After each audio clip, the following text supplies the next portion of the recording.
couch pilots, all of my friends.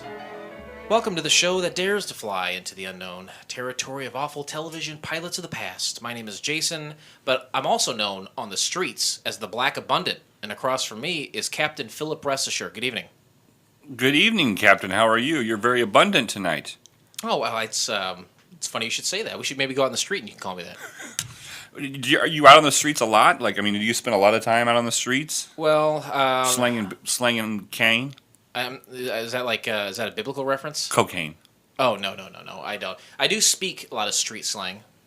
Like, what up? Okay. You ever hear that? Yeah. Word up? Yeah. What up and word up? Zup? See, I've not heard that one. Oh, yeah. Zup. I like Zup. that. I feel like... I think that's more of a Boston one. Okay. I'm a huge Boston guy. I'm surprised I haven't heard that before. I like to get on the streets. I like to get on the ground, because so often I'm up in the air. Sure, we spend a lot of time in the air. So I like to get on the streets, physically have my feet on the street, preferably no socks, no shoes, really foot to the pavement, get out there, see the people, and talk their language to them, Right. Well, if you think about it, we spend a third of our lives in the air. Mm-hmm. We spend a third of our lives on our mattress. Right. And then the other third of our lives we might as well spend on the streets. I agree. Yeah, because, we are couch pilots, right? We are like two of the most famous pilots ever to grace a podcast about failed pilots.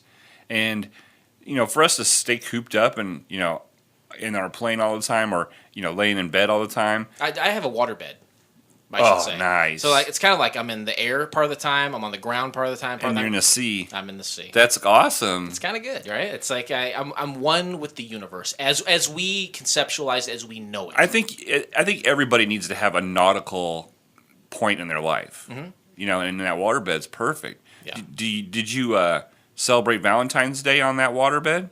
Not on the waterbed. The waterbed's just for me. Oh. No one else goes in there. The full size waterbed? Yeah. It's a full size. It's almost like my I don't think it's much more expensive to get a queen size waterbed. It's just a big bladder, is all it is. Do you burp it once in a while? I used to have to burp mine. Like I did with Tupperware. Yeah, I used to have to burp it. We had one. We were on the third floor of an apartment building, and we had a king size waterbed. See, that was really very much like a mid to late 70s and 80s thing, right? A waterbed. My uncle, I remember, had one, and it was always so cool to check it out. And I would often get wedged between like the wood frame on the side. Yeah, and then the bubble. Yeah, they weren't comfortable. The only thing I liked about them is that they were warm. Yeah, they were warm, weren't they? Yeah, that's about all of it. Because you're right. If you didn't roll toward the middle, you would eventually just roll over to the side and go in a little crack. Yeah, it essentially... And crack kills. As far as I understand it does. Yeah. I personally never tried it, and I don't sling it on the street, obviously. Sure. But to me, it's like you're going head to head with Mother Nature when you're dealing with the waterbed, because water is a force of nature. Right. So if the water wants you over to the side, it's going to move you to the side. There's not a damn thing you can do about it. Unless it's one of those solar eclipse things where all the waves and stuff stop because of the pull of the moon. The lunar cycle, right? Yeah. Yeah, I would say that the only time... And you can't have babies then either.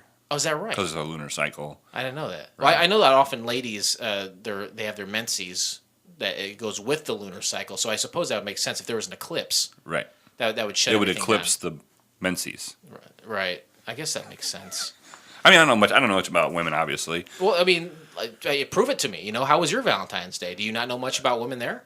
Yeah, well, my Valentine's Day, obviously, I spent with the stewardess Malls. Mm-hmm. I failed to provide adequate presents because of financial reasons. Oh, okay.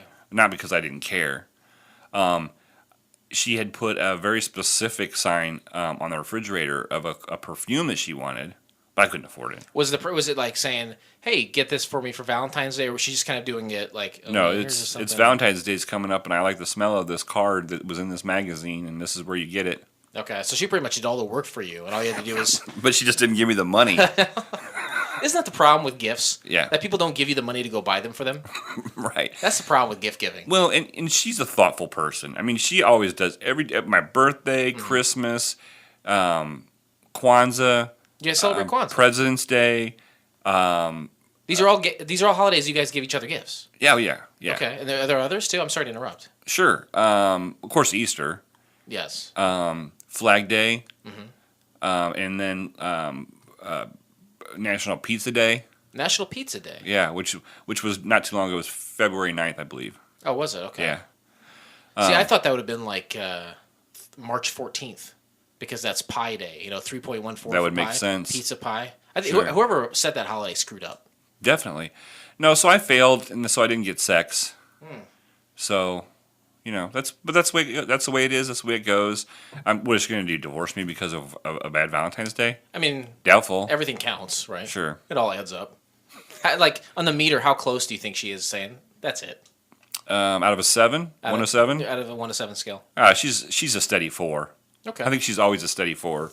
She'll go 5-3, 5-3 once in a while, but it's a steady 4. And where, like we were talking off mic about how she sometimes will get angry to a point where she's productive, like her anger gets her motivated physically to Sure. take care of things that need to be done. Right. 1 to 7, where does she need to be? A 6. She needs to be a 6. Oh, so you almost top her out in order to yeah. in order to get her moving. I almost top her out. Yeah, you got to get her really fired up to where she's so angry that she has to do something to keep from killing you. Right. And then normally that ends up being housework. That's good. Or That's shoveling a driveway. That's not bad, right? No, Put her to work. What's good for the goose is good for the gander. I never understood that until just now. Yeah. Everything just clicked with me with that phrase. Clickety click, click, click. Oh, click clack, bivouac. That's what I always say. Do we have any fan feedback this week? Yeah, you didn't say how your Valentine's Day went. It was fine. Okay. Well, I want the listeners, because they're always like they're on pins and needles listening to this. They're on the edges of their seats. This is right. I got a very adequate gift for my my other half, which and then I also went out for dinner. Oh, that was nice. Yeah. Did she pay? She paid for all of it. Nice. She gave me the money for her gift. present. Yeah, and I was like, this works for me. She's very smart. The first fan feedback we have is from our friend Dee Dee in Australia, and she says, seeing both of you are old time WWF fans, did you ever eat these? And it was the WWF ice cream bars. I can't click it because it's a screenshot. Oh, it faded dark for a second from lack of touching. Yeah, so that's a Junkyard Dog, and it was a commercial. JYD? Yeah, JYD, and it was they were on a stick, and they were like ice cream sandwiches, but on a stick, and they would have a wrestler's body on the front of them. You never saw those? No, I never had one of those. I remember Mr. T had a cereal. That's about all I remember. Lori Garcia. Thank you, Dee Dee. I'm sorry. Why do I always forget that? I don't know, but Dee Dee's. I tell you what, Dee Dee's got some frequent flyer points coming her way. I tell you that. No, there's so many of them that with hers, like she is on a lifetime membership, and so she gets a monthly stipend. And there's a multiplier in play, and right. we can't really we get roll into the we roll the 20-sided dice, and then we multiply that by 7, and then subtract 2 because of the different hemisphere. And then we let our orcs battle it out, right? The work from work. On January 25th, Lori Garcia shared a link to her Instagram, and she said, where did I have it? Oh, I deleted the wrong one. Uh-oh. But it was the 1-year anniversary of her becoming the first lady. Oh, wow, okay. Yeah, and is that something like Facebook or Instagram reminded her of, like a timeline? Yeah, and I was like, it was a great day in Couch Pilot's history. It really was. And Lori says, you're goddamn right it was. In a few days, once my internet gets fixed, I'll be harassing the hell out of you guys. See, she is. She doesn't need to be pissed off to be motivated. She's out there getting it done, and she intimidates the hell out of me. I tell you that. Oh right yeah, now. she does. And she was. I mean, we just had her on the last episode. Right. She called in. Funny thing about that, a little behind the curtain. I didn't remember that until I went back to do the show notes. Why is that? Because I was drunk. Didn't you host that episode? I tried, but it didn't work. We'll do one. Fun. We'll do one more, and then we'll save a couple of them. Yeah, let's do that. But this is from Kebo Slice. Oh, yeah. At Kebo Slice on Twitter. What a good boy. Couch Pilots Pod. You know I'm a tried and true #skin hitter, and I've definitely listened to Couch Pilots on an actual plane. #CPPFFFP. #Couch Pilots Podcast Frequent Flyer Family Plan. Yeah. That is trending too, if I'm not. Oh mistaken. yeah, it was definitely. I think it was number 2. Number 1 was Donald Trump wanting to have a military parade. Okay. But I get that. I submit to our supreme leader. I gave him 5,000 frequent flyer points. Yeah, as well you should. Family plan points. And that's to be spread out between himself, Steph, and Gus the puppy. Right. And we'll do one more. Okay, yeah. Thank you, Kebbo. Yeah, and this is from... I call him Kevin, but he likes Kevmo. Kebmo. This is from Adam Z, at @Adam Z. Loving being able to get a whole episode in on my drive to work, #speed test, but I missed the 6-hour shows. #LOL. Hope next week's show goes out without any issues. #love, #global podcast, #blessed, full stop. #blessed. Yeah, and what he was on the follow up to that. Yeah, he's like, I hope the next one's better. He's on it. So if it fails, Adam Z, it's all up to you. Right. And then just real quick, one more. One more. Yeah. We got a like on Twitter from Helicopter Helmet at HHCH Helicopter, pilot shop and life support gear supplier. We are helicopter pilots serving other pilots for all their ALSE needs. Now, I see something like that and I get very excited because it's in the vein of what we do in the airways. Helicopterhelmets.com. But is that real? You know, because shortly after that, we got like another aviation. I feel like this is robots. I think it has to do with the hashtags. Okay. But it's pilot safety is their number one concern. As well, it should be. Aviation life support equipment. Safety first, then teamwork. Right? What's going to work? Teamwork. Ladies and gentlemen, the captains have turned on the fasten seatbelt sign. I had dreams. Ooh. I mean, like last night or like about your life? It was last night. Oh. 2 of them. Both had my father in them. These dreams. It's peculiar. I'm older now than he ever was by 20 years. So in a sense, he's the younger man in the dream. Anyway, the first one I don't remember too well, but it was about meeting him in town somewheres, and he gave me some money. I think I lost it. The second one, it was like we was both back in older times, and I was going horseback riding through the mountains at night. Going through this pass in the mountains. It was cold. And there was snow on the ground. And he rode past me, and he kept going. Never said nothing going by, just rode on past. And he had his blanket wrapped around him and his head down. When he rode past, I saw he was carrying a fire and a horn the way people used to do, and I could see the horn from the inside of the light, about the color of the moon. And in the dream, I knew that he was going on ahead to fix a fire somewhere out in that dark and all that cold, and I knew whenever I got there, he'd be there. And then I woke up. Wow, beautiful. Couch pilots.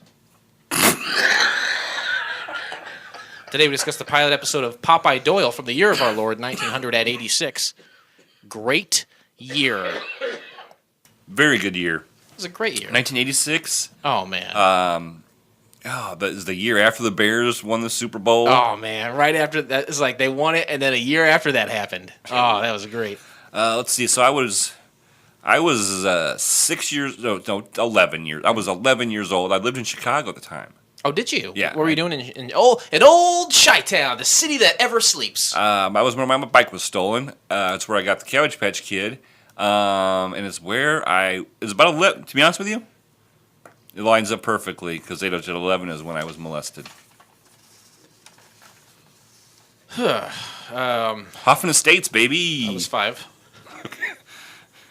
That's probably not much else. I shouldn't say anything else. 5 was cool. 5 was fun, right? Yeah, I could. 5 for fun. 5 for fighting. Superman. Oh God, I am. This is the part of the show when we say, when did the pilot come out? I said 1986. Great. We have to think about this in terms of when the pilot happened, so we can properly digest this. Right. We can't go through this pilot and judge it based on 2018. No Band-Aids, no Courtney Cox, and no CGI, and I don't even think any Will Smith at the time. No Will Smith either? Yeah, so how are we supposed to judge this based on the standards of today? Well, I tell you what I'm about to do is name some things that happened in that year, popular events. And we're going to talk about them because physically we can't go back there. We have to do it in our minds. But I'm kind of terrified to do it now that I know you were molested. It's fine. I'll be fine. I'm fine with it. I've come to terms. Just don't talk about micro league baseball. Shit. I gotta delete real quick. All right. No more micro league baseball. Oops, I just said it. Pan Am Flight 73 with 358 people on board is hijacked at Karachi International Airport by 4 armed men. Is this what that movie with Ben Affleck was based upon, or is that a different hijacking? Yeah, this has a lot to do with an early Marvel film called Daredevil. That's right. No. I thought he did a movie about this hijacking. Argo. Socks, whatever. Geely.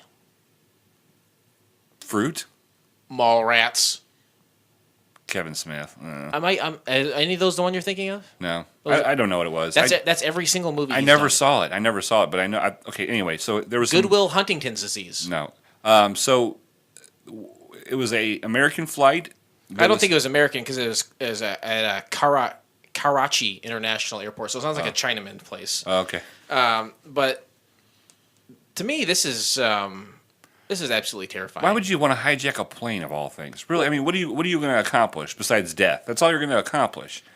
You're going to be responsible for how many people would it say? 358. Why would I wouldn't want to be responsible for 358 people? You really do have to wonder what is the end game, right? Yeah, because you get up there, crash. That's all there is. You could crash, and when you land, you know what's going to happen, right? You're going to be swarmed, right, by Interpol. You're going to ask for a suitcase with $1 million and a helicopter, and you're not going to get them. Yeah, or they'll pretend to give them, and then they'll shoot you in the face. I don't understand. Has there ever been a successful hijacking where the guy got away? No, listeners, if you remember any successful hijackings, tweet us at CouchPodsPod. Hashtag blessed. Hashtag plain blessed. Iran-Contra affair. Yes. President Ronald Reagan's administration sold arms to Iran, an avowed enemy. Good old Ollie North, right? Absolutely. Americans were being held hostage in Lebanon by Hezbollah, a militant Shia organization loyal to the Ayatollah Khamenei. No, it's Ayatollah Khamenei. Oh, you're right. Now, see, I played Contra and its successor, Super C, but I never played Iran-Contra. It sounds like a good game. Yeah, it sounds fun. It's a side-scroller. Yeah. That's what they call this. And what was it that Ollie North knew about it or something? Ollie North and the 40 Thieves? Is that the one? Yeah, and he was put in front of Congress, and he said, I am not a crook. Mm-hmm. Turns out he was a crook. Yeah.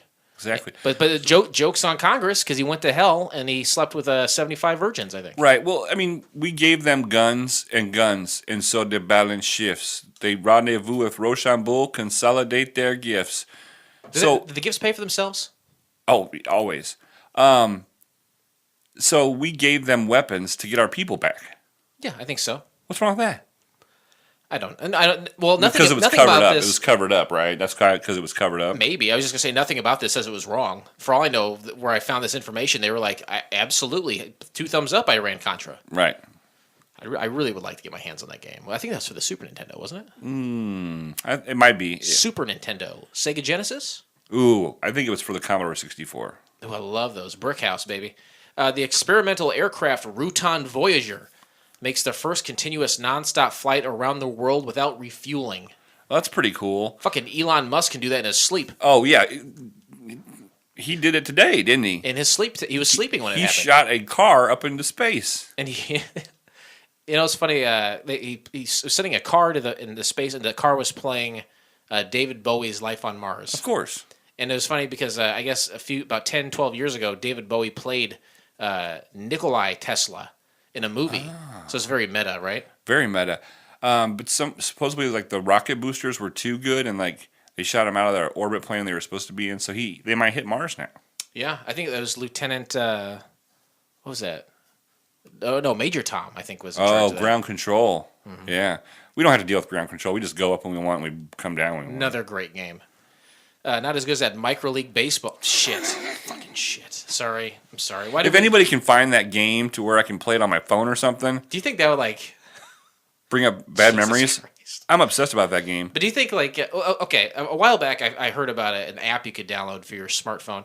And it was an emulator, and you could play all the old games. But like anytime someone got wind of it, they'd shut it down for copyright reasons. Sure. I'm sure there is an emulator for that game, Is that something you want? Like, would you want to play that? Do you think it would help you get through? No, I would love to play that game. Why? Because I really liked the game. It's just a good quality game. It was fun at the time. Like, aside from the molestation, it was just a good game. the part of the game I liked about it was because you didn't have to use a joystick or hit anything. Like you pushed, you selected like the pitch. So you just typed whatever number coincided with that pitch. Okay. Or like you set up your defense and so it was. So the game is played for you. You just kind of set up the pieces. Yeah, it's like remember static. There was a Strategio? No, there was a baseball game called Static Go or something like that. No, I don't remember that. Where it was based on just stats. Are these like Atari games? The Micro League Baseball wasn't an Atari. It was Like old PC? Yeah, it was an old PC game. Wow. And that Statomatic game was like an actual physical game where like you used baseball cards and it had like cards and coincide with stuff. I don't know. No, I didn't do any of that. Why did we choose to watch Popeye Doyle? Am I saying Popeye Doyle? Popeye? Popeye! Popeye! 3 simple criteria why we listen to Popeye Doyle. Popeye. One, it was a television show that only had 1 episode. Whether it aired or not is irrelevant, but there was only 1 made. There's been people who said, check this show out. And I go online and it says, 2 episodes. No, thank you. No can do. 1 and done. The second one is we had to be able to find it. I think I've given you a list of 5 or 6 of them in the past year, and you have not been able to find any of them. Sometimes you tell me about ones that I've already heard about, and I've made an attempt to find, and they're just elusive. Just like Carmen Sandiego, always slipping around the world, And the third one has to be free. Where right. in the world is Carmen Sandiego? What's that guy on? What's that? What's the guy on Comedy Bang Bang that does the... Oh, I don't like that. I think that sucks. Oh. I don't like that character. I don't know who it is. It's some black dude. It's terrible. I like... it's just Chief, right, is the name. Oh, yeah, Chief. The name of the character is Chief. I used to like Carmen Sandiego, though, the show. I remember it. I remember she was good looking. Carmen, yeah. Dark hair, long dark hair. It was always a cartoon, though. Like, it was never a real person, That's right? fine with me. And then the actual Chief is a dead lady now. Remember, it was a black woman? Oh, yeah, the poet lady. She was a poet, right? Yeah, I think it was Maya Angelou played the Chief. Yeah. Yeah. She was a poet and like an advocate. I forgot that was Maya Angelou. Is that? Am I wrong? Are you just fucking with me? Oh, I thought it was a bit we're doing. Oh no, it wasn't really. I thought it was Maya Angelou. No. I tell you what. After a certain age, all black ladies look the same. And if you disagree with me, hit me on Twitter. Adam Z. No, it's _Adam Z. ATOM. Z. Right. Zelensky. Where can you find the entire episode of Popeye Doyle? I feel like I'm not saying that right. How do you say it? Popeye Doyle. Popeye. Popeye. Popeye. Popeye. They only said it like 3 times in the whole thing. Yeah. Popeye. They usually call him Doyle. Just say Popeye. Say it with me. Popeye. Popeye. Pot pie. You can find the entire episode by subscribing to Couch Pilots and Apple Podcasts or your favorite podcast app of choice. And then simply click on one of our classically blue links in our show notes, or go to YouTube. And you know what to do, Tube. Flight attendants, prepare for takeoff, please. You know what to do, Tube. It's funny. It's hilarious. You know what? Radio gold, if you ask me. You should write for SNL. What's that? You should be a comedy writer for SNL. Saturday Night Live? Yeah. I don't think they'd have me. Could have been better than this last week's episode. Oh, who is that? Oh, Natalie Portman? Yeah. Yeah, it wasn't very good. Yeah. I can, you know what? Give me a week. I can write a better show than that. I'll take off the weight. Is that Tommy Lasorda again? Yeah. How many fucking belts that guy have, huh? Summary: the pilot. While Popeye Doyle is investigating what appears to be a very simple drug overdose, he becomes involved in an international intrigue. The Mosad and various other foreign diplomatic figures turn up everywhere he goes. The drug overdose becomes a very involved murder case. See, that was twice as long as it needed to be. When they started talking about the macaw and stuff, like he could have left that part out. About just he gets himself. He thinks he's So I'll give it a 4. In the pantheon of summaries, Not perfect. No, but nothing is in Not life. terrible. Nothing is. You think that's a very important lesson to learn. That nothing Except is. us. Except you and I. Yeah. Like just like you and I as a unit. G, you did? Like you and I. Yeah. You know what the G stood for? What? And G unit. Did you know? Gangsta. Gorilla. Ah. That seems like a Oh, like a guerrilla warfare. I got it. perhaps. Gorillas, report to the miss. I don't miss when it comes to this. Is that Ice Cube? Yeah. I like that guy. But it was a Predator, which was probably one of the coolest of his songs. I am the Predator. Jump around. I'll be back. I love that. I don't know. I can't. It's very difficult to track your musical lineage, like what you liked. Hip hop was before roots country music, right? Yeah, gangster rap. And it's funny, like the stuff you really liked is like a junior high and high school. Like you spout that shit off, and I guarantee you probably haven't heard that song in its completion forever. in like at least 5 years. Yeah, and actually, I have something to say about this show that reminds me of that same exact thing. Something after I watched this show, something came into my head. I played it today, and I knew almost all the words. Yeah. Okay. So I've been doing a lot of singing lately because this KARAOK Big E show's got me all ruffled up. And I was thinking of a song. You remember the Refreshments? And they sang that song Banditos. It was about 1997. Give me a bar. How far down do you want to go? We can talk it out over a cup of joe. No? No. Well, I played that song today, and I sang it in the car, and I knew all the words. I don't know one song in the past few years that I've heard where I could just sing like that. I think there's something when we're young in our minds where it's cemented in there. Sure. And you can just belt it out whenever you. Yeah, it's in a little storage unit. You don't think about it. You don't remember it. Yeah, it happens to me all the time. That's interesting to me. That's very interesting. That is interesting. That's interesting facts. Okay. Interesting facts. People who just starting to listen to the show, thanks for staying. Welcome to the show. Welcome to the show. Show's built on the back of his songs.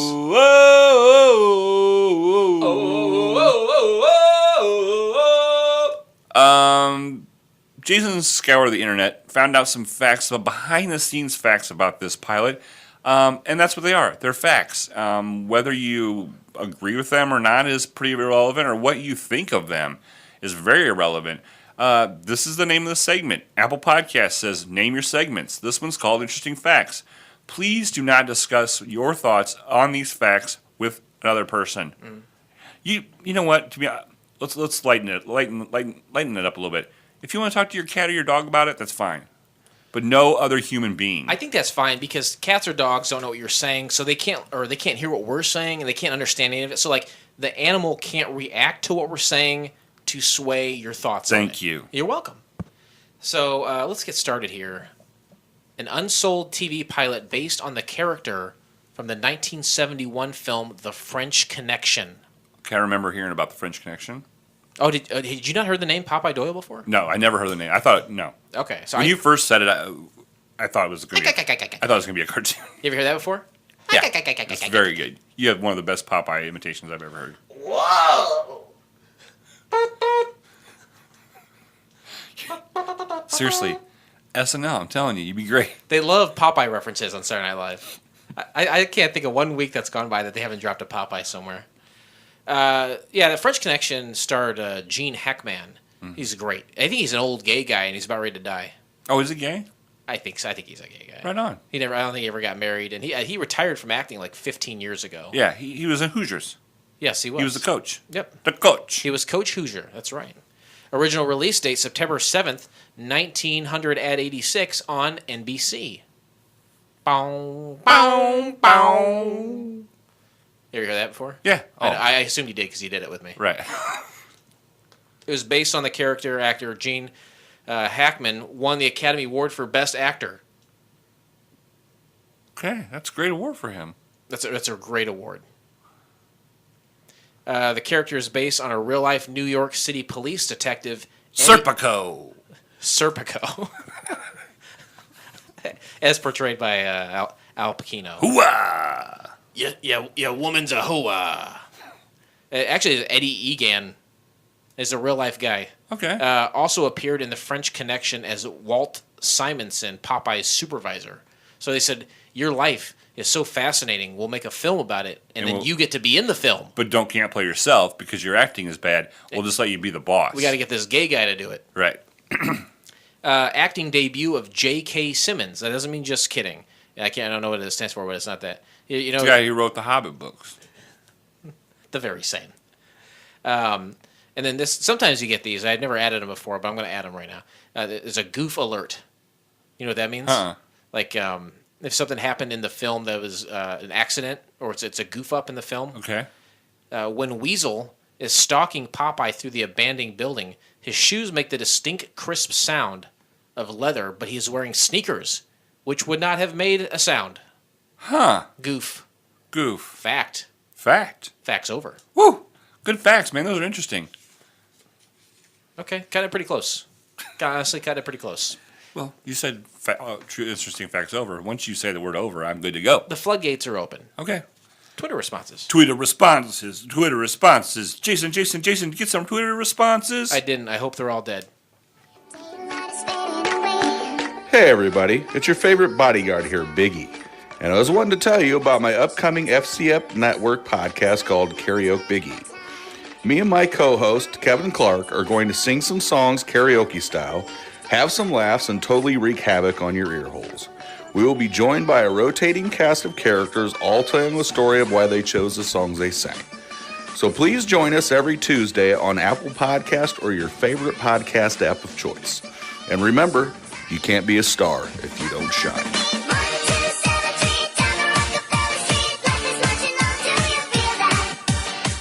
Probably the greatest intro and outro song of any podcast I've ever listened to in my life. I know you love it. But here's something you may not know. I too love it. Nice. High five that shit. That is it's a very infectious song. It comes from a slower song. I don't think anyone can really sing like that unless you're an Asian cartoon. Right. It's great. Well, Thank you, sir. what is Rockefeller Street? It's in New York. So they're singing about a Chinese cartoon is singing about a street in New York. Mm-hmm. That's what that song is about. Yeah. You know what? I don't care. I love it. I love it. I think you're right, and I love it. This show, I did not love the length of it. It's tough to watch. This is a made-for-TV movie. It's 90 minutes long. Yeah. I think it was more than that, wasn't it? 95 minutes. It was 136 minutes. It's probably an hour and 36. It's probably an hour and a half. I don't think this is 3 hour. And It was a 2-hour movie. it was 2 hours. I think so. All right. It was pretty close. Pretty close. I think it was an hour and a half. It was long. Whether it was an hour and a half or 2 hours, it was long. I'm sorry. Go ahead. Yeah, and it's difficult on some of these, but like you said, a lot of these movies, they made these made-for-TV movies, hoping that they're successful, so they can branch off and make a series out of them. So you just came up with that because you didn't know this was based off of a movie. Well, I learned it in interesting facts. I'm saying you just put that together. Oh yeah, I put 2 and 2 together and I came up with 4. Man, you should write for a late night TV variety show. How about Saturday morning kids show? Okay. That doesn't really exist anymore, though, right? No, I don't think so. That's kind of sad, right? That Saturday morning cartoons aren't around. Yeah, because there's channels that just have constant cartoons, so it doesn't matter anymore. I guess. Yeah. There's YouTube. Yeah. There's something novel about appointment watching. It's gone. Yeah. It's gone. It's fine. We're evolving. Yep. You know. So soon we'll have extra legs and arms. Well, eventually we're just gonna be able to tap our temple 3 times, and our favorite show list will come up in our minds. Tap it, and then boom, you have the Smurfs. Mm-hmm. Love the Smurfs. The movies, of course, not the old cartoon. That's garbage. Love the new animated one. It's so long that we cannot possibly go through the entire plot. So we're going to talk very quickly about some of the highlights of it. Like we said, it's based off the character from the French Connection from the early 70s, and it's set in that same world. Whatever happened in the French Connection 1 and 2, they accept that as canon going forward. Okay. Well, let's start off by saying who Popeye Doyle is played by. Oh, Ed ONeill. Al Bundy. Yes. Which, obviously younger, not too young, but... it must have happened, Married with Children must have happened right after this, because this was 86. Yeah, he seemed older, though, in, Marriage with Children. But, what is you have an impression of Al Bundy, don't you?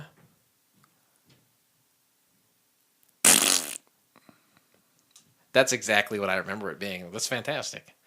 Yeah. We didn't even talk about that. What was his wife's name? I was almost going to tell Peg? you. Peg.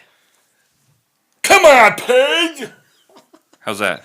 Did you know that the guy who voiced Alf was also Ed O'Neill? Really? That sounded a lot like your Alf. What's the guy's name on Alf? The dad? It's not Walter. No, it's not. What is it? I can't remember. You do a good Alf too, though. Yeah, but I gotta know the guy's Wally or Willie. Are you ready? Yeah. Lori Garcia's gonna love this. Come on, Willie! Come on, Peg. Same guy. Same guy. Anyway, so he plays Doyle. We're just gonna call him Doyle. Call him Popeye is just stupid. Popeye. And then his cop buddy here, who's his name was Parisi. Parisi. That is a character actor we've seen in a lot of movies, but he reminded me. I remember this guy in the movie Eddie and the Cruisers. Part 2 where he's a ghost? No. Okay. Part 1 because he was like Eddie's brother, or he was in the band with Eddie. Okay. And so I thought to myself, because that's how I refer to myself. Right. And I was like, I specifically remember the movie Eddie and the Cruisers. I have no idea when it came out, but I remember that it had a soundtrack. It was about a rock and roll guy who like disappears, like he purposely disappears, but nobody knows he purposely did it. Okay. And I don't remember. I probably haven't seen that movie in 30 years. Yeah, but just like those old songs, you could, right? So today I went on Spotify and I was like, I wonder if, because I'm like, dark side's coming down, nothing is real. His name was Sal Amato in Eddie the Cruisers. She'll never know just how I feel. Hold on, I'm going to do. Yeah.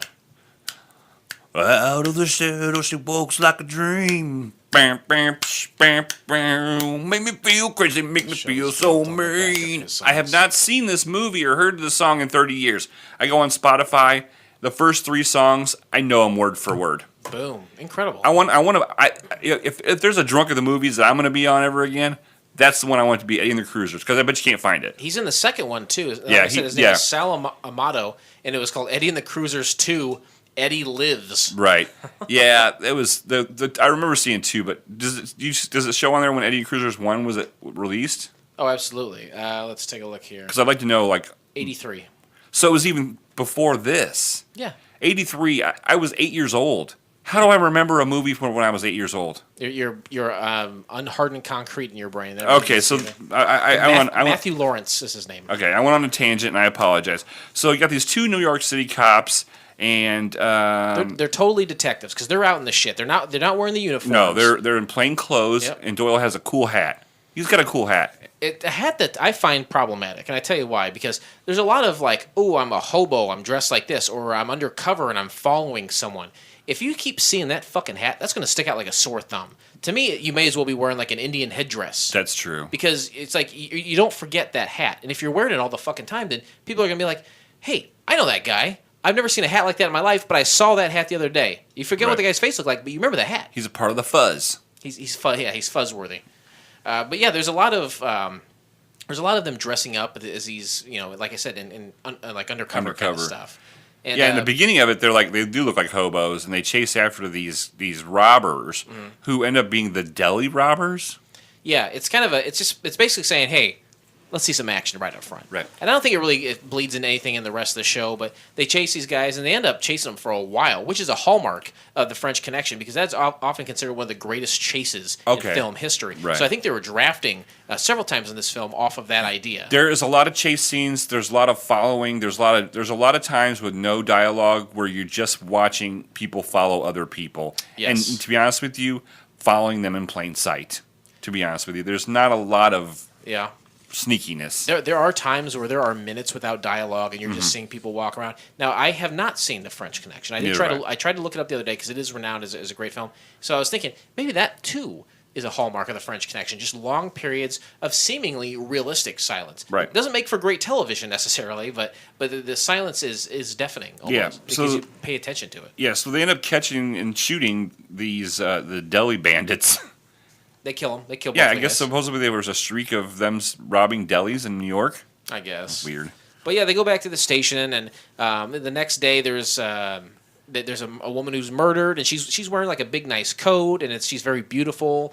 And they start looking into this murder, and they go to her house, and they go through all her shit, and the house is so like gaudy, right? Yeah, it's just big. It's all 80s. It's all pictures of herself. She's very self-involved. And here's the thing: is he somehow gets the keys to? Oh, he pays the doorman off to let him in the apartment. This woman is just murdered. We don't have any information on why. Don't have any of that information. This is Doyle's first part going to her apartment, right? Well, try to learn more about her. Starts touching everything in the apartment. His fingerprints are going to be on everything, Jason. Seems like a bad detective, probably. He's flipping through drawers, just touching every single thing that's in the house. Well, he keeps finding he finds these VHS tapes, and these are the weirdest things. it is very bizarre. He puts this in, and some of them are of her looking at the camera. She's recording it, and not only is she recording it, but she's got like a little controller in her hand to like help zoom in and move the camera.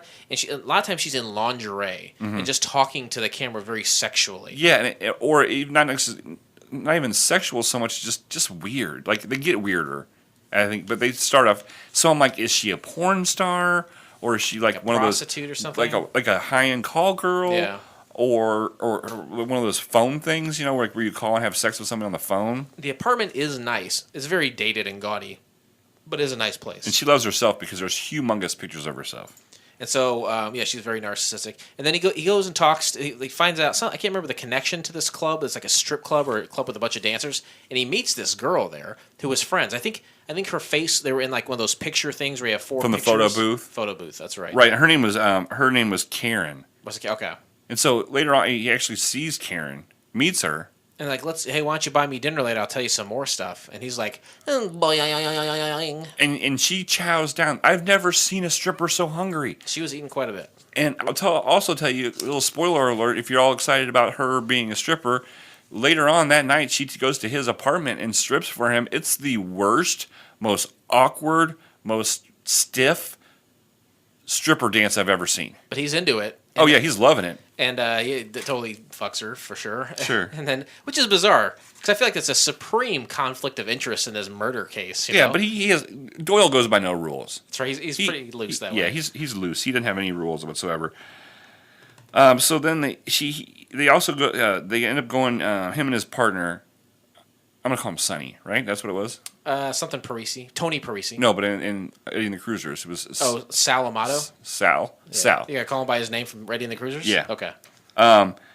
They find this matchbook. It's like 1501.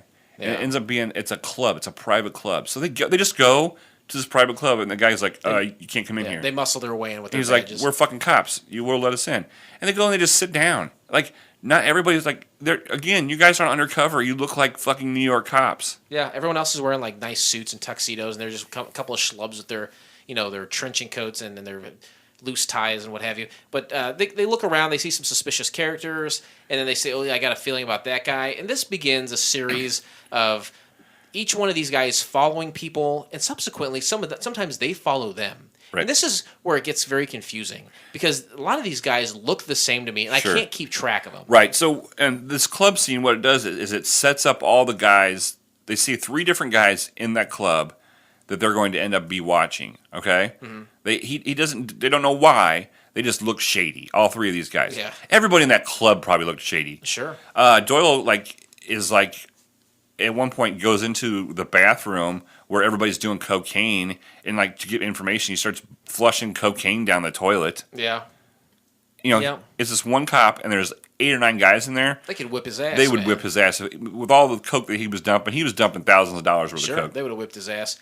So I don't know. They go back to the police station. They get a weird call. This girl says, "Hey, come to this place. I was hurt by this guy. I want you. You could bust him." Yeah, it was a case. It was an old case. It was like a 2-year-old case. And then so I don't know how this woman knew who she was talking. It was very bizarre how this came up. But they go to this apartment, and I think it was the woman on the phone sneaks in behind him and starts unloading with the machine gun. She shoots Parisi a bunch, and I was like, "Oh, he's totally dead." Yeah. And then Doyle hides, and he comes out and and he shoots her dead. Yeah, he goes out the window, comes around back, and shoots her. Yeah, and so you're like, "Oh man, his partner's dead. Now it's gonna be vengeance." No, No, he's alive. Sal's in the hospital. Yep. And let's just put an armed guard in front of his door and everything's fine. And he's like, I need a wiretap. So he gets his new partner, and they go down to the river, and they start like he's running around the park with this big metal suitcase full of like tapping equipment. Right. And then when he finally says, okay, this is where the guy's going to stop and have a conversation I need to hear, then he like opens the fucking case and he gets all this equipment out, and it's like totally conspicuous. You know? And all the while, there's, like I said, there's a lot of people following other people, and so all through this, Doyle keeps watching these videos, these creepy videos from this lady. Yep. Again, they're just stalking each other. This is when the hungry stripper. I wrote hungry stripper. That'd be a great game, wouldn't it? Yeah. But what a great use for marbles. So, I'm gonna give you the rundown of who the bad guys are. Okay, so they go and get all these clues, and so there is Nassim,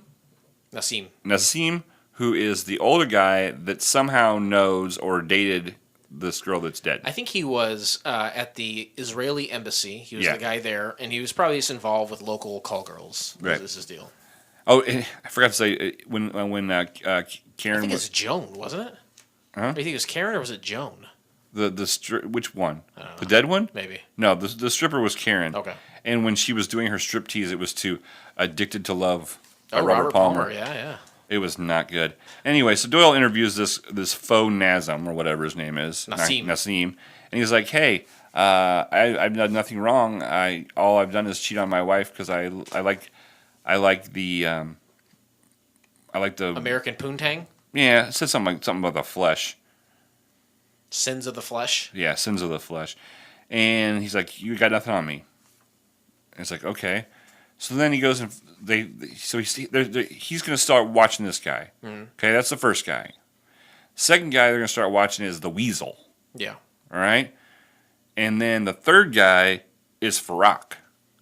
Farak turns out to be the dude. Right. He's kind of like a fringe for hire terrorist. He is what's that? No, go ahead. I'm just saying, like, the other guys kind of fall by the wayside of it, like, one by one. And it turns out that, and there is, like, an Israeli guy who comes from, like, the Israeli Secret Service. Right, to kill this guy. Because Farak ends up an assassin, and he goes to this Black Wolf terrorist group. It really gets convoluted. You got to pay attention to the storyline of it. Here the story gets too convoluted. That's in my notes. You're going to want to high-five that shit. So basically, Farak is the assassin, and he's the one that shot that girl. Yeah, and okay? he also kills Nassim. Kills two cops, then kills Asim. Oh yeah, because they're like stationed out in front of the embassy, and he comes up behind the car and like shoots them both in the head. Right. He loves the silencer. He's got a silencer bigger than his gun. Oh yeah. So in death count already, he's only got 4 people already. We find out there's more. And it's funny too that there's a scene slipped in there where the stripper is talking about Doyle about how ugly he is. Remember this? Yeah, that was funny. She was talking to another one of her stripper friends, and she's like, I like them ugly. I look ugly, funny guys. Yeah, because they appreciate it more. Right, because they appreciate it more. And they'll do anything for you. And this girl could eat. Every scene she's in, she's fucking chowing down on food. She's skinny like she does crack. Yeah. But she is chowing down like a motherfucker. And if you watch this, I want you to tweet us with your 1 to 7 rating of her striptease. Yeah. So Nassim is dead. And then he gets a hold of this guy from Israel, who is like a Secret Service guy. Sure, and they start partnering up because Sal is in the hospital. He's like, well, I want to kill this guy because of what he's done. He's like, well, my guy's in the not hospital. in my town. Not here, you don't, buddy. So they have to team up to try to get this guy, and then they go after him. Right, and so Farak ends up sneaking into Doyle's apartment, goes and just starts getting food at chicken wings out of his fridge, sits down and starts watching one of these weird porno kind of video things. Of the girl who died, yeah. Yeah, and then here's a message from Karen saying, hey, meet us here at this one place. He's like, the assassin's like, cool, I know exactly where to go to kill him. And that's when, the killing starts to go more and more.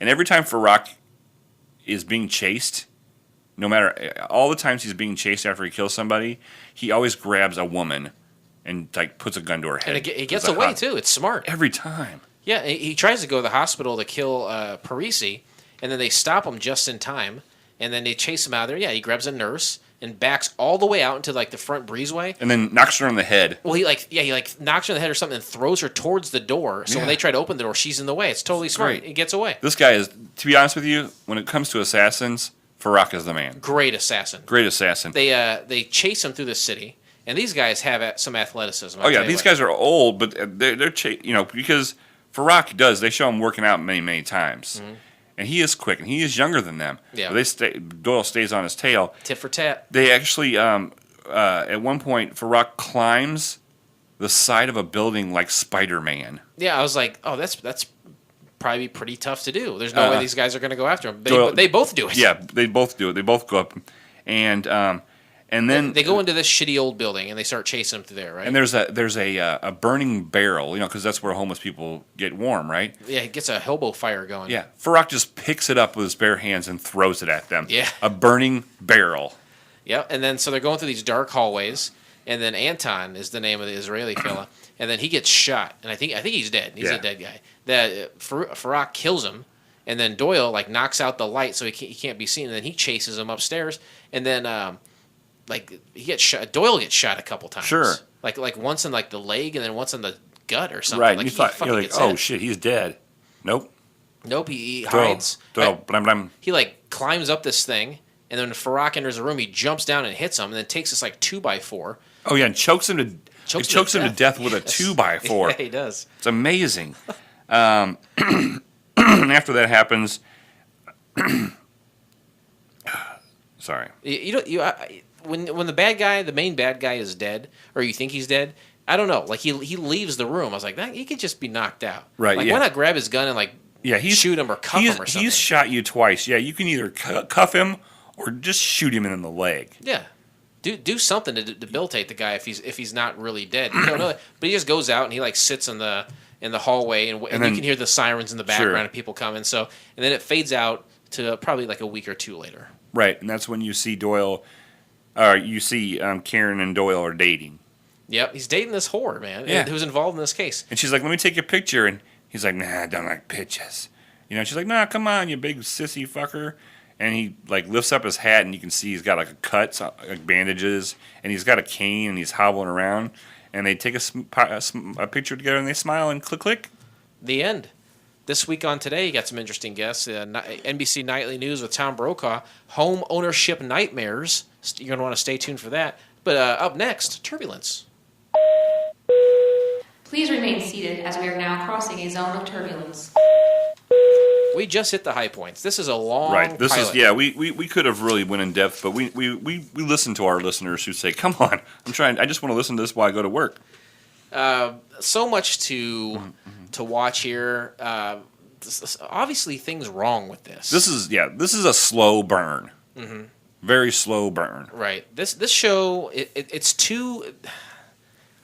I can see this being a 45-minute show week after week. There's something here in my mind. Sure. But for an hour and a half to be on network television, a half hour of that was just people walking and following people. And there was some dialogue there, but there was so much chasing. There was so much tailing someone else. There was so much, I'm being followed. There's a lot of that. Right. A large amount of it. So much so that I would say it is problematic and worth mentioning in Turbulence. Definitely.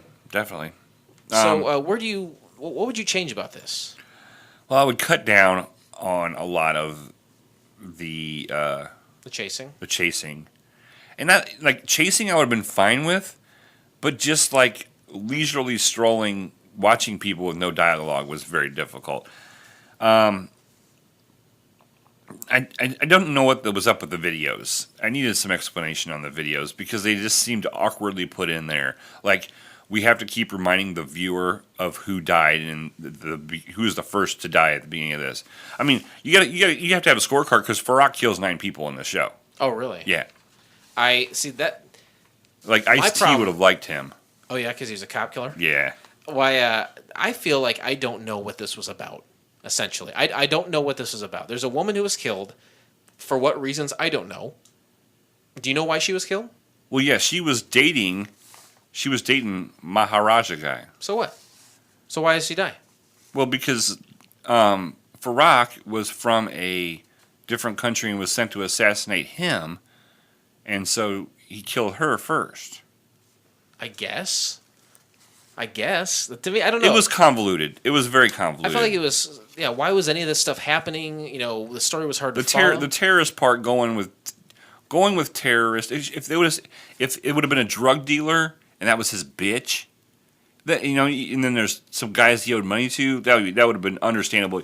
But when you go in to get terrorists, and you got a Israeli CIA agent, and then you got an assassin, it does get kind of like, what?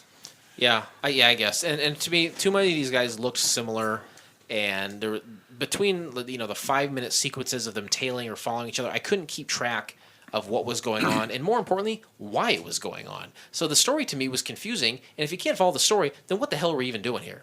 Yeah. If this survived, what do you think happens next? Well, of course, Doyle is the quintessential New York cop. Okay, yeah, and he's attitude, attitude, own rules. Thank you. You're welcome. It's going to be adventures, all different cases he goes on. Just like CSI. Like, what the fuck are those? There's 4,000 CSIs. They're all over the country, and it's the same thing every episode. They find a dead person, and they figure it out by the end. Yeah. And they rip their glasses off once in a while. I've never seen one episode of that show. You like that stuff, CSI? No, I used to watch the SVU. That is a special victims unit. Oh, I thought it was a sport utility vehicle. Is that not the case? No, it's where rapes and stuff get investigated. I'll pass. Yeah, a lot. I think Minor League Baseball had a lot to do with a lot of those cases. It inspired some of that. I'd watch it. Ladies and gentlemen, as we start our descent, please make sure your seat backs and tray tables are in their full upright position. Popeye Doyle. Recognizable faces, recognizable names from an existing property. How many people knew that? Well, there's a rating for this. So you tell me how many people, not maybe rating. Well, I meant how many people knew that it was based off of... I bet a lot. Really? It was 15 years old at that point, which seems like a long time. You got 1971. But it's one of the most classic movies. It is a classic film. And then 15 years later, they bring out a pilot. Maybe a little late. Yeah. But probably don't do it at all, because how many successful, like MASH is the great example. We've talked about in the past. There's not a lot. I think the failed ones far outweigh the ones that worked. Sure. But what is the IMDb score, you think, for Popeye Doyle? 6.5. It's 6.0 from 250 ratings. Holy, 250 ratings? That's a lot. We haven't had that in a while. It's been a bit. It's been a minute. It's been one hot minute. Red Hot Chili Peppers. This is a sweet spot, I think, from people who love Ed ONeill and the people who love The French Connection. Right. So maybe so. I don't know. That's a lot of ratings. Viewer reviews. Before Al Bundy. The French Connection with Gene Hackman and Roy Scheider is pure gold. Unfortunately, this TV pilot based on the original is not nearly as valuable. ONeill is the only reason to watch this movie since the plot and other actors are fairly pedestrian. It's not on DVD, which is good because I wouldn't recommend it as a purchase or a rental, but you can catch it on Fox Movie Channel once in a while. You'll always wonder what Al Bundy could have done had he carried a gun. Pretty funny. What Is This? By Movie Addict. Say, what is it? Say. What is it? What that? You want it all, but you can't have it. Are they getting back together? Recently? They've gotten back together? Their keyboardist is a gay guy. Okay. And he's in a band called Imperial Teen, which is one of my favorite bands of all time. Huh. I heard they were getting back together. Faith No More. Yeah. Right? Yeah, Roddy Bottom, which is like a really weird gay guy name, right? That's his genuine name, is Roddy He's like, Bottom. I don't want anybody questioning it. I'm Bottom, and I'm a Rowdy Bottom. How do you become a Rowdy Bottom? Roddy Bottom? Ronda Rousey. This is a review from 2002. Just another cheap rip-off TV film that has no direction, no acting ability, and a horrible plot. I'm not even sure if it was supposed to be a sequel to The French Connection or not, but whatever it was, it reeked. 1 out of 4 stars. I'm not even sure that's really what the scoring system. I don't think it's set up that way for stars. Right. Like 1 out of 4 anyway. It's usually 1 out of 10. Proves to be a worthy extension by Bud_Sturgis. This is from 2003. I can only assume this is from Sturgill Simpson. Oh, yeah. 10 out of 10 scars. In this failed spin-off of the lead character from the classic French Connection movies, Jimmy Popeye Doyle, Popeye Doyle, rather. I keep wanting to say O'Doyle. Oh. O'Doyle rules. Admirably played by Ed O'Neill, investigates a drug overdose, which turns out to be murder, and finds himself caught in international affairs. This almost unheard of spin-off TV movie is often overlooked. O'Neill's rendering of Popeye Doyle is easily comparable in depth as Gene Hackman's Oscar-winning performance flexes fine directing and script. I'm not sure who that is. O'Neill adds believable depth to the character, and the story is never overwrought, a worthy extension of the French Connection's gritty form. Okay. I'll tell you, I would give it that. It's got some grit. Sure. It was like a Serpico. It really was. It had that grit like a Serpico. It's tough. You're a detective. You've seen some sick shit out in the streets. Someone's murdered. You're hunting it down, and a whore friend wants to have sex with you. It's hard to say no. The pure Superman, tall glass of white milk hero is going to say no. Right. But the gritty Popeye Doyle is going to say, I'll have sex with you, stripper.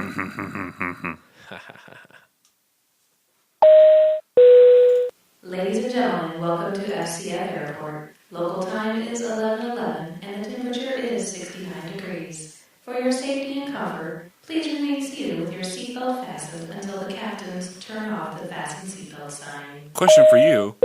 Have you ever had sex with a stripper or a woman that was a dancer, an exotic dancer? I don't think so. I've slept with someone who, I think she said she did like an amateur night at a stripper. But not as a career. If she was, I think one of them later turned out to be a prostitute at one point. So. I did date a girl who was a former dancer. Oh, whereabouts? Where was she a dancer? Right. When she lived in Alabama. Oh, do you know the name of the place? They always have great places, great names. Fuzzy Hole, probably. Fuzzy Hole. I went to one called. Shit.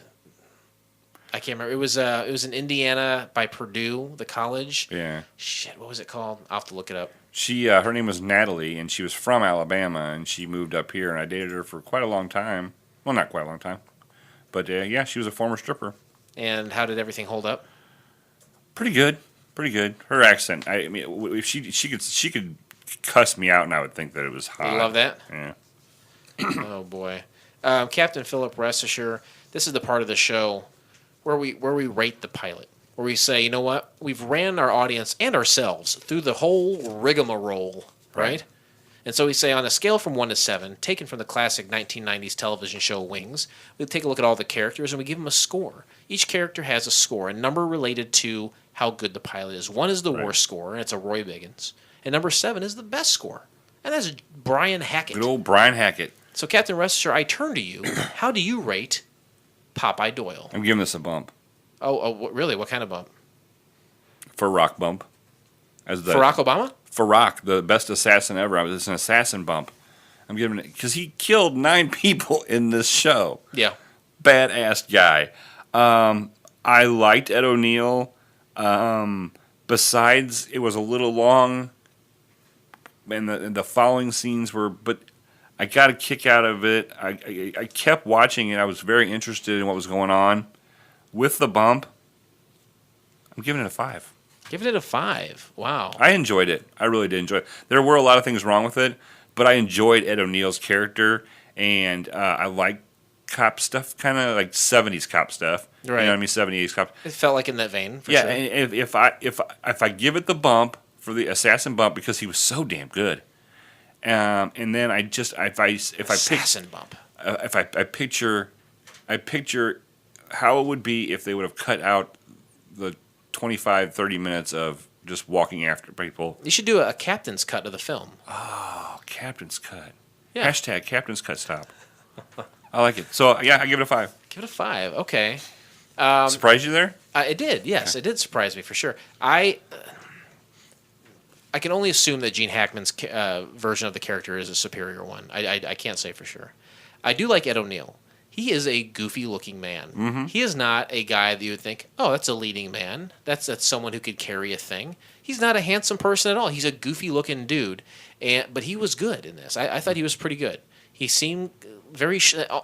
his goofiness almost gave way to realisticness. Because how many times have we seen like a dashingly good hero or cop Right. or something? You know, Right. He looked like an everyman out there just slumming it, hitting the streets like I often do. Oh yeah. But he wore shoes, thankfully. I think there's a lot of broken glass everywhere. Mostly in New York City. New York City. Get one rope. I would have to say I didn't hate this, and I didn't love it. I'm gonna go right down the middle. I'm gonna give it a 4. Okay. There's no bumps in this book, but it was entertaining, but it was too long. Yeah. Yeah. I'm not gonna create a captain's cut. I don't have time for that. I don't have GarageBand or Final Cut on my computer here. Okay, I can't spend the You time. have Apple video editing on your phone. Okay, so maybe I will do it. I take all that back, and I promise every frequent flyer there will be a captain's cut version of this. And with that, we close the book on Popeye Doyle, and we will never speak of it again. We ever? Ever. But join us next time, won't you please, when we watch the pilot episode of Dark Intruder. Here's a little something to wet your whistle. Police call in a cult expert to help solve a series of murders. You can find the entire episode by subscribing to Couch Pilots and Apple Podcasts, or your favorite podcast app of choice, and then simply click on one of our classically blue links in our show notes, or go to the app for Daily Motion. Check out all the commotion. Commotion. Commotion means there's like a scuttlebutt, right? What's a scuttlebutt? It's a dinosaur's ass. Nice. A scuttlebutt. Daily Motion. I will say that I downloaded the app For Daily Motion. on my phone, and because I couldn't get it to work on my TV. You know the app Yeah. to work on my TV. I got and so I Through Roku, right? Yeah, I went through my Roku and it didn't work. I got the app. I think that they've updated it, and I didn't have any commercials this time. Usually have commercials you have to watch? We watched that one that Michael J. Fox was supposed to be in. That Crispin Glover was in. Yes. I had it stopped 14 times for ads. Oh boy, and that was just for the app on your phone, or that was on TV? That was on the internet when I watched it on the internet. But now I use the app. It didn't do that. It was great. See, I have an Apple TV, and I have the Humble brain. yeah, it's real pricey.